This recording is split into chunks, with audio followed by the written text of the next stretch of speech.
caught in a high income, high expenses trap and disappointed with life.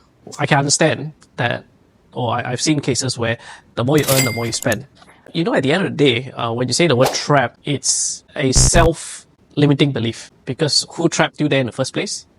You did, right? How do you untrap yourself? I think first of all, if you do your monthly budgeting or whatever, you're going to realize that most of us buy a lot of shit that we don't need. What you think you need, actually you don't really need, right? Second thing is that quite common, you get your bonus and then you think of spending it. I think one of the biggest investing wealthy mindsets, when I speak to wealthy people, all of them will tell you this when they start early on in life. It's one thing: delayed gratification. Delayed gratification means I don't spend today, therefore I invest it or save it for a better tomorrow. So you need to learn how to delay gratify.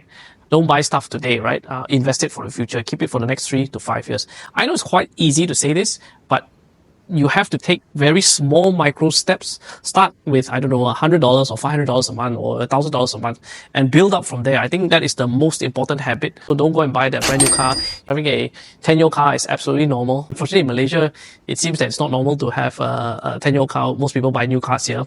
I personally don't understand that, because that is probably the most fastest way to depreciate your money, is to go out and buy a brand spanking new car after you've gotten a bonus or a raise and you buy a new vehicle, right?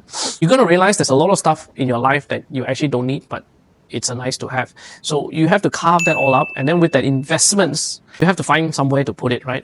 If you plan to do it yourself, make sure you invest in yourself first before you manage your money.